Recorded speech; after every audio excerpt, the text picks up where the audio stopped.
Hello friends, welcome back this channel. Practice set की video में आप सबका एक बार फिर से वेलकम है। प्रैक्टिस सेट का भी ये पहला वीडियो है हमारे चैनल पे और आने वाले दिनों में मैं देखूंगा कि अगर आप लोगों के लिए कोई सब्जेक्टिव वीडियो बन सकता है लाइक मैनेजमेंट, इकोनॉमिक्स या स्टैटिक्स वगैरह से, तो उसको मैं अपलोड करूंगा।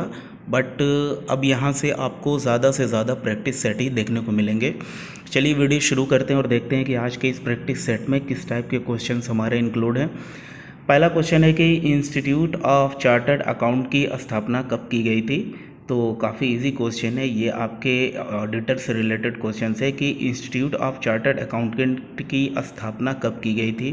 तो इसकी स्थापना की गई थी 1949 में, 1949 में इंस्टीट्यूट ऑफ चार्टर्ड अकाउंटेंट की स्थापना की गई थी, जिसका मेन मुख्यालय जो है आपको दिल्ली में मिलेगा। इसके अलावा अगर यहीं पे आपको कास्ट लग जाता कि कास्ट अकाउंट की स्थापना, ठीक है ना, तो इसका जो मुख्यालय आपको है ये आपको कोलकाता में मिलेगा, जिसकी स्थापना जो है 1959 में हुई थी। ठीक है, इन दोनों इंस्टीट्यूट को लेकर के ही हमारे क्वेश्चंस बनते रहते हैं। तो इंस्टीट्यूट ऑफ कास्ट जब लग जाएगा तो कास्ट का जहाँ नाम आया तो आप समझ जाएगा कि इसकी स्थापना 1959 में कोलकाता में हुई थी। और ICAI की जो है इंस्टीट्यूट ऑफ चार्टर्ड अकाउंटेंट की स्थापना 1949 में हुई थी, जिसका मुख्यालय आपके दिल्ली में मिलेगा। तो ऑप्शन नंबर डी हमारा राइट आंसर रहेगा। बढ़ते हैं अगले प्रश्न की, और अगला प्रश्न है कि व्यापार प्रारंभ करते समय व्यापार का स्वामी जो पूंजी लगाता है उसको किस नाम से जाना जाता है। तो व्यापार प्रारंभ करते समय व्यापार का स्वामी जो पूंजी लगाता है उसको हम किस नाम से जानते हैं। तो सबसे पहले तो थोड़ा हम ये समझ लेते हैं कि व्यापार और व्यापारी का जो संबंध होता है वो अलग अलग होता है। वो कैसा होता है, वो अलग अलग अलग होता है। और व्यापारी जो अपने व्यापार के प्रति होता है वो एक लेनदार होता है, ठीक है। और पूंजी जो होती है व्यवसाय के लिए एक दायित्व होती है उतने व्यापारी के प्रति। तो व्यापार प्रारंभ करते समय व्यापार का स्वामी जो पूंजी लगाता है उसको हम पूंजी के नाम से ही जानते हैं, ठीक है। तो ऑप्शन नंबर सी हमारा इसमें राइट आंसर हो जाएगा कि उसको हम पूंजी के नाम से ही जानते हैं। और व्यापार की ये लायबिलिटी होती है कि वो आने वाले दिनों में फ्यूचर में लाभ कमाए और अपने मालिक को लाभ दे।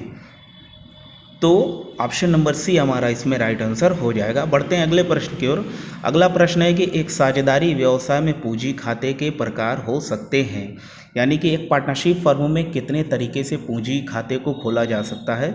तो सबसे पहले तो हमारा एक खाता होता है, एक आपके इसमें आ जाएगा कि एक अस्थाई पूंजी हमारी होती है, ठीक है।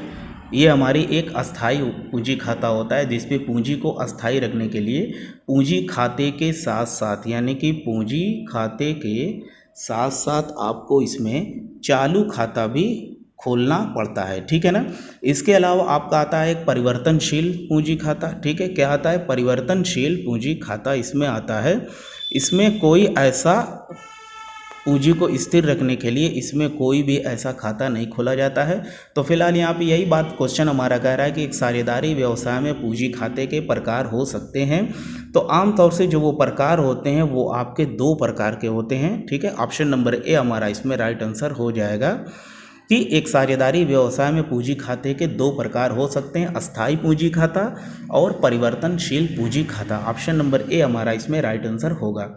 बढ़ते हैं अगले प्रश्न की ओर। अगला प्रश्न है कि रिजर्व बैंक का राष्ट्रीयकरण किया गया, यानी कि वो कौन सा सन था जब रिजर्व बैंक ऑफ इंडिया का राष्ट्रीयकरण किया गया था। आइए ऑप्शन को देख लेते हैं। ऑप्शन ए 1 अप्रैल 1949 को, 1 जनवरी 1949 को, 1 मार्च 1948 और 1 अप्रैल 1935। तो रिजर्व बैंक के राष्ट्रीयकरण किया गया था, वो किया गया था 1 जनवरी 1949 को, इसका नेशनलाइजेशन किया गया था। ऑप्शन नंबर बी हमारा इसमें राइट आंसर हो जाएगा। फ्रेंड्स, ये आपका प्रैक्टिस सेट है, इसमें लगभग आज की प्रैक्टिस सेट में 5 से 6 सब्जेक्ट के क्वेश्चंस इंक्लूड किए गए हैं और डे बाय डे उसमें क्वेश्चंस बढ़ते रहेंगे सब्जेक्ट के, और फाइनली हम वहाँ तक पहुँच जाएंगे जैसे हमारे TGT PGT में क्वेश्चंस आते हैं। तो आज से आपको ज़्यादातर क्वेश्चंस आपको प्रैक्टिस सेट ही देखने को मिलेंगे। सब्जेक्टिव क्वेश्चंस कोशिश करूंगा कि अब एक वीडियो में ही मैं सारे क्वेश्चंस को कवर कर दूं, ठीक है। अब प्रैक्टिस सेट ही हम ज़्यादा से ज़्यादा चैनल पे करेंगे ताकि हमारी प्रैक्टिस भी होती रहे और हमारे क्वेश्चंस का सलूशन बनता रहे। तो प्रश्न नंबर 4 में ऑप्शन नंबर बी हमारा इसमें राइट आंसर हो जाएगा। बढ़ते हैं अगले प्रश्न की ओर। अगला प्रश्न है कि रिजर्व बैंक के संचालक मंडल में कुल कितने सदस्य होते हैं, यानी कि रिजर्व बैंक ऑफ इंडिया के बोर्ड ऑफ डायरेक्टर्स में कुल कितने सदस्य होते हैं। तो इसमें कुल सदस्यों की जो संख्या होती है वो 20 होती है, ठीक है ना। इसमें सदस्यों की जो संख्या होती है वो 20 होती है। बढ़ते हैं अगले प्रश्न की ओर। प्रश्न नंबर 6 है, चिट्ठे की प्रकृति किस प्रकार की होती है, यानी कि चिट्ठा हमारा किस प्रकार का खाता है या कोई और चीज़ है। तो क्या ये एक नाममात्र खाता है या वास्तविक खाता है या एक सूची या विवरण है या उपयुक्त में से कोई नहीं है। तो आपको हम बताते चलें कि चिट्ठा जो है एक प्रकार का वो किसी भी प्रकार का वो खाता नहीं होता है, बल्कि वो एक प्रकार की सूची होती है या एक विवरण होता है। तो ऑप्शन नंबर सी हमारा इसमें राइट आंसर होगा, ठीक है। अब क्वेश्चन हमारा यहाँ से एक ये और बनेगा कि चिट्ठे में किस प्रकार के खाते को दर्शाया जाता है। तो विशेष तौर पे चिट्ठे में जो है आपको जो खाते दिखाए जाते हैं वो आपके पर्सनल अकाउंट को दिखाया जाता है, और इसके अलावा आपको जो खाता दिखाया जाता है वो आपको रियल अकाउंट के बारे में ये खाता ये सूची जो है हमको बताती है, ठीक है। एक तरफ हम पूंजी कैपिटल अपनी लायबिलिटी को दिखाते हैं और दूसरी तरफ अपनी जो जितनी भी एसेट्स होती है उनको शो करते हैं। तो इसलिए इसमें 2 प्रकार के खाते ही सम्मिलित किए जाते हैं, पर्सनल और रियल अकाउंट, ठीक है। और आमतौर से ऐसे क्वेश्चन पूछा जाए कि चिट्ठे की प्रकृति क्या है या चिट्ठा किस प्रकार का खाता है, तो आपको बताता चलूं कि चिट्ठा किसी भी प्रकार का वो खाता नहीं है, बल्कि एक प्रकार की एक सूची है या एक विवरण है, ठीक है, जो एक निश्चित तिथि को बनाया जाता है। तो ऑप्शन नंबर सी हमारा इसमें राइट आंसर होगा। बढ़ते हैं अगले प्रश्न की और। अगला प्रश्न है कि एक आदर्श बही खाता तथा लेखाकर्म प्रणाली का प्रमुख उद्देश्य क्या होता है, यानी कि मेन उद्देश्य क्या होता है। तो एक आदर्श बही खाता तथा लेखाकर्म प्रणाली का जो मेन उद्देश्य होता है, आइए ऑप्शन को देखते हैं। खातों की जांच करना, व्यापार खाता बनाना, या उद्देश्यों की प्राप्ति, या उपयुक्त में से कोई नहीं। तो एक आदर्श बही खाता और लेखाकर्म प्रणाली का जो प्रमुख उद्देश्य होता है वो ये होता है कि किसी भी संस्था के उद्देश्यों की प्राप्ति करना ही ये हमारा प्रमुख उद्देश्य होता है। यानी कि जो भी हमने पूंजी लगाई है हमारा मेन उद्देश्य यही है कि लाभ कमाना, ठीक है। लाभ कमा करके ही हम अपनी संस्था को आगे बढ़ा सकते हैं, अपने आप को जीवन में आगे बढ़ा सकते हैं और देश का विकास कर सकते हैं। तो हमारी लेखाकर्म की जो प्रणाली है वो ऐसी होनी चाहिए जिससे हमारे उद्देश्यों की प्राप्ति हो सके। तो ऑप्शन नंबर सी हमारा इसमें राइट आंसर होगा। बढ़ते हैं अगले प्रश्न की ओर। प्रश्न नंबर 8 है, एक व्यापारी अपने यहाँ लेखांकन के किस स्वरूप को अपनाता है, यानी कि आम तौर से एक लेखांकन एक व्यापारी जो है अपने वहाँ अकाउंटेंसी की किस स्वरूप को अपनाता है। तो जैसा कि आप सब जानते हैं कि लागत लेखांकन, प्रबंधकीय लेखांकन, वित्तीय लेखांकन, ये 3 टाइप के लेखांकन आमतौर से हमारी पाए जाते हैं, ठीक है। तो लागत लेखांकन में तो आपके कास्ट से रिलेटेड बात होती है, ठीक है। जो भी हम कच्चा माल वगैरह लेते हैं इसमें हम या जो भी हमारी लागतें आती हैं इसमें हम लागत की बात करते हैं, ठीक है। और प्रबंधकीय लेखांकन में अपने बिजनेस से मैनेजिंग यानी कि मैनेजमेंट को लेकर के जो भी बात होती है हम प्रबंधकीय लेखांकन में आते हैं। और वित्तीय लेखांकन यानी कि फाइनेंशियल अकाउंट हमको ये बताता है, या इसलिए हम इसको रखा जाता है कि व्यवसाय से संबंधित चाहे वो कुछ भी हो, जो भी लेन देन होते हैं वो वित्तीय लेखांकन के अंतर्गत ही किए जाते हैं। तो एक व्यापारी जो है अपने यहाँ लेखांकन के किस स्वरूप को अपनाता है, तो वो अपने वित्तीय स्वरूप को यानी कि फाइनेंशियल अकाउंट को अपनाता है। ऑप्शन नंबर सी हमारा इसमें राइट आंसर हो जाएगा। प्रश्न नंबर 9 है कि लेखांकन के सिद्धांत किस प्रकृति के होते हैं, क्या ये अस्थायी होते हैं या परिवर्तनशील होते हैं या अस्थायी होते हैं या रोचक होते हैं। तो लेखांकन के सिद्धांत जो होते हैं वो परिवर्तनशील होते हैं, क्योंकि आवश्यकता पड़ने पर इनको बदला जा सकता है। जैसा कि आप बुक्स वगैरह उठा करके आप देख लेंगे तो 5 साल 7 साल 10 साल पहले आपको कुछ और मिलेगा और आज के टाइम में थोड़ा बहुत कुछ और मिलेगा। तो ये एक प्रकार के परिवर्तनशील होते हैं, यानी कि आवश्यकता पड़ने पर इनमें संशोधन किया जा सकता है। तो ऑप्शन नंबर बी हमारा इसमें राइट आंसर होगा। प्रश्न नंबर 10 है कि आर्थिक चिट्ठा तैयार किया जाता है। प्रश्न हमारा ये कह रहा है कि बैलेंस शीट, व्यवसाय की जो बैलेंस शीट होती है वो किसके द्वारा बनाई जाती है, एक लेखाकार के द्वारा बनाई जाती है या सचिव के द्वारा या प्रबंधक के द्वारा या अंकेक्षण के द्वारा। तो आर्थिक चिट्ठा किसके द्वारा तैयार किया जाता है, यानी कि आपको मैं बताता चलूँ कि ट्रेडिंग अकाउंट हो चाहे प्रॉफिट एंड लॉस अकाउंट हो और चाहे अपनी बैलेंस शीट हो, ये संस्था के लेखाकार के द्वारा यानी कि अकाउंटेंट के द्वारा तैयार किया जाता है। ठीक है, इसके बाद जो लेखांकन होता है उसके बाद का जो काम होता है वो अपना काम होता है अंकेक्षण का, अपने खातों की ऑडिट करना। ठीक है, तो ऑडिट करने से पहले जो भी काम किया जाता है वो लेखाकार के द्वारा किया जाता है। तो ऑप्शन नंबर ए हमारा इसमें राइट आंसर हो जाएगा कि आर्थिक चिट्ठा जो है वो संस्था के लेखाकार के द्वारा तैयार किया जाता है। मैं बहुत आराम से और इजी वे में वीडियो लेके चल रहा हूँ। बहुत मोस्ट इम्पॉर्टेंट ये वीडियो अब आज से होने वाला है चैनल पे।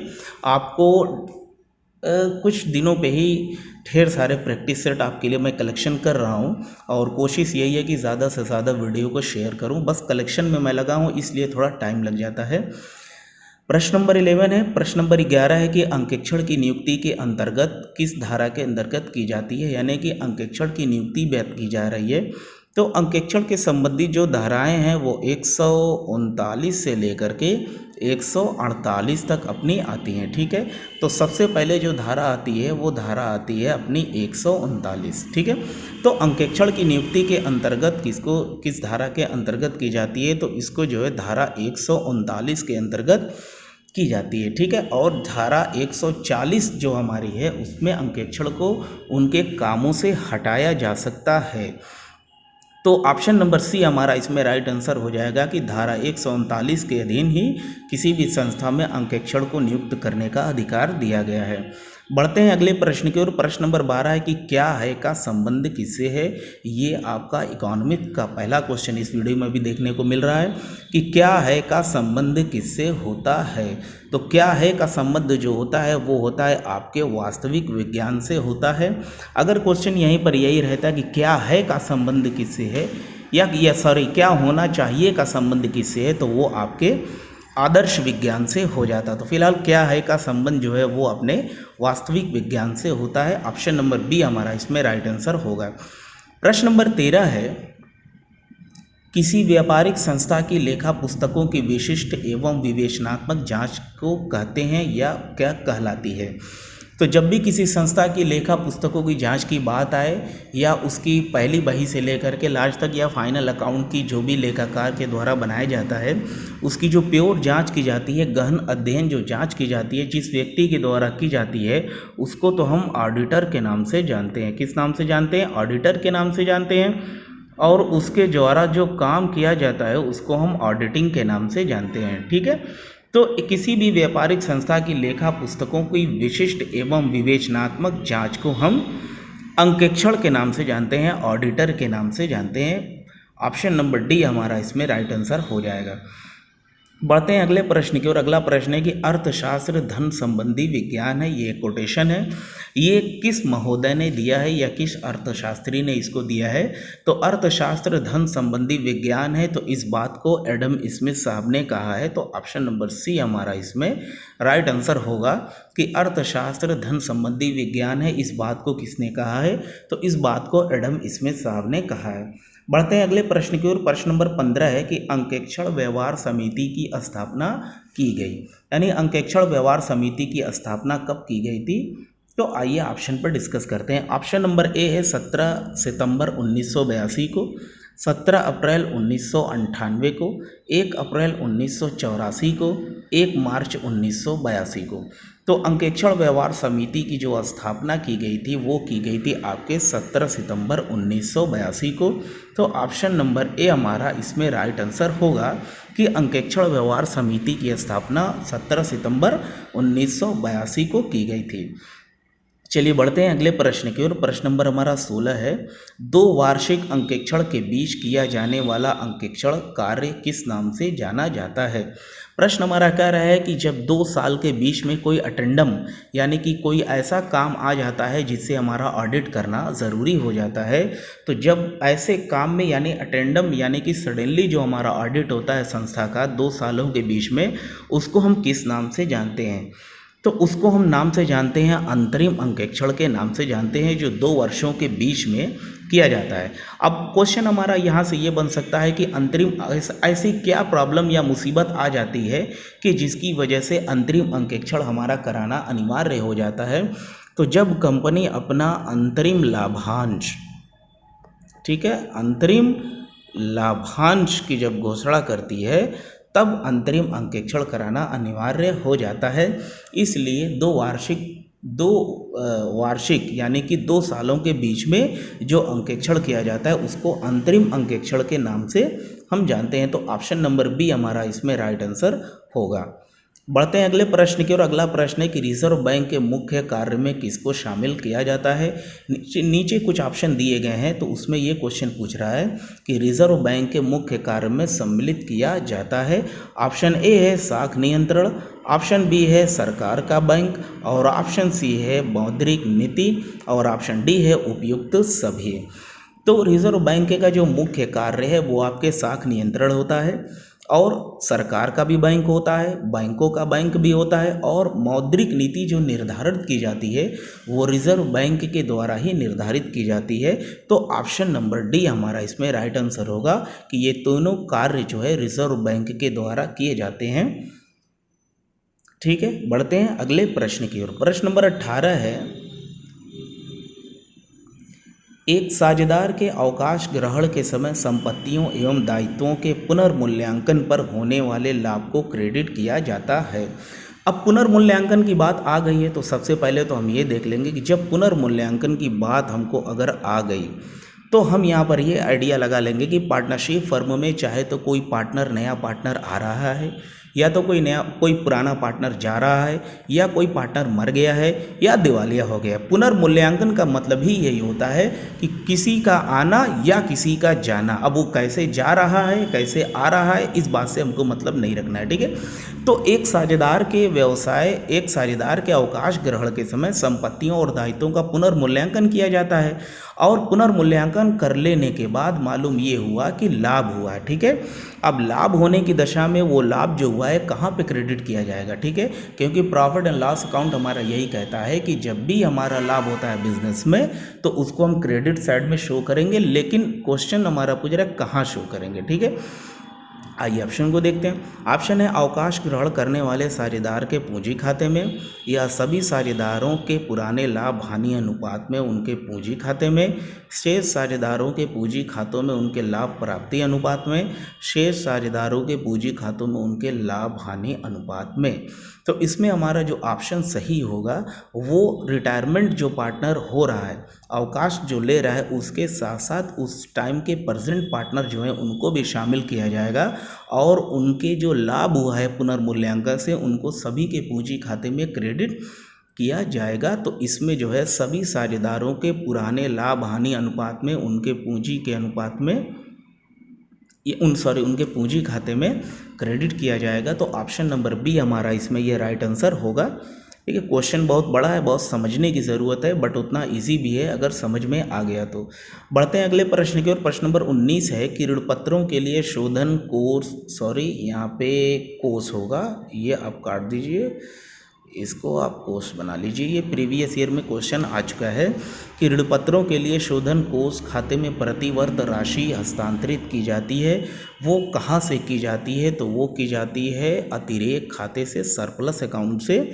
ठीक है, तो ऋण पत्रों के शोधन के लिए, रिडेम्पशन के लिए जो खाते में प्रतिवर्ष राशि हस्तांतरित की जाती है वो सरप्लस अकाउंट से यानी कि अतिरेक खाते से ट्रांसफ़र की जाती है।